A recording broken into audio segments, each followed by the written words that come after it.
Yo yo yo yo yo yo. Bon, alors, je voulais vous parler de TH. Moi, j'aime bien la compo de TH parce qu'on consolide. En plus, on est au-dessus des EMA. Et en plus, on a rebondi 3 fois sur la EMA 200. Donc, elle fait office de support. Là, on a un petit support très intéressant sur la EMA. Donc, ça, c'est magnifique. Alors, je vais prendre ça. Voilà, ça, c'est magnifique. Le Shoppiness Index, c'est un indicateur que j'utilise récemment. Bon, c'est pas un indicateur miracle, hein. Dans les livres de Larry Williams que j'ai vu ça, dans Super Trader, il en parle aussi dans d'autres...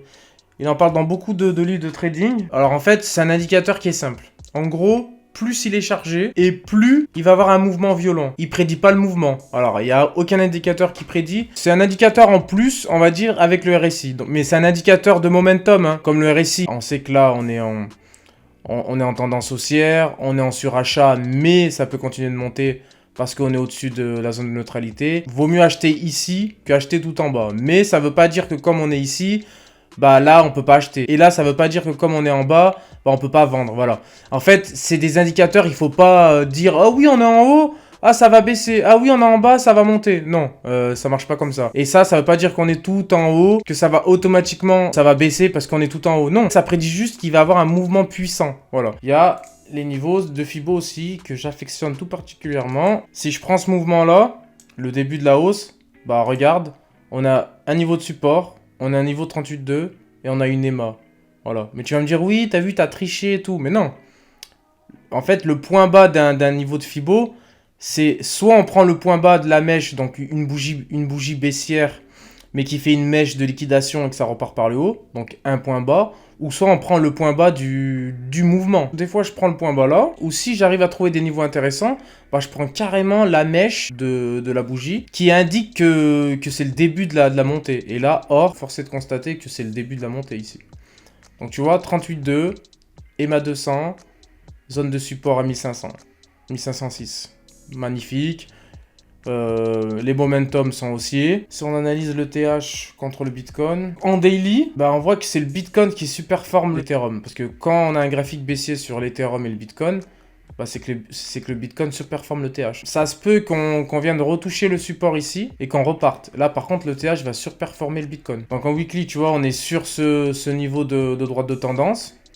Donc c'est parfait. Là, bah, j'attends la clôture là. De toute façon, la clôture fin... Ah non, la clôture fin de mois, c'est pas... Non, là, ça va être la clôture weekly, pardon. Et la clôture monthly, elle va être dans 2 jours. On va regarder le Bitcoin. Consolidation, cassure. Consolidation, cassure. Consolidation, cassure. Voilà. Moi, je vise la target ici des 25 400. Un niveau de 38,2 de prolongation de Fibo. Voilà, c'est ce que je vise en daily. En weekly, on a cassé le falling wedge. Ok. On a longtemps...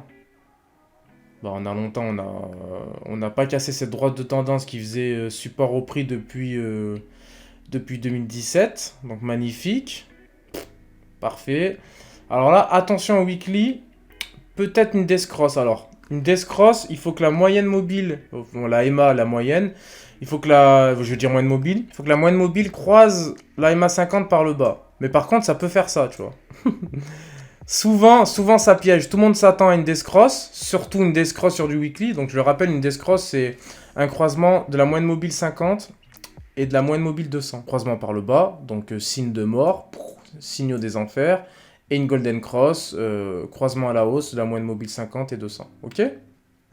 Donc, attention, on a peut-être ça comme menace. De toute façon, il faut être prudent, les gars. Hein. On n'est jamais à l'abri de rien du tout. Hein. Là, il y a tout qui est haussier à moyen terme, mais attention, prenez vos bénéfices parce que le prix se retourne d'une manière qui donne des regrets après par la suite. Voilà.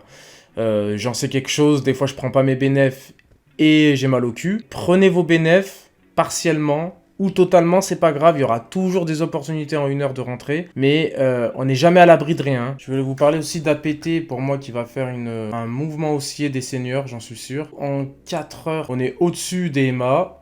De la EMA 100, de la EMA 20, de la EMA 50, de la EMA 200.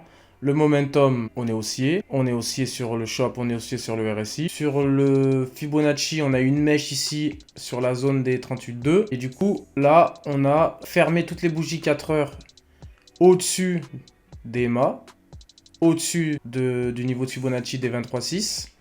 Et là, on a une résistance qui fait barrage à 18,800.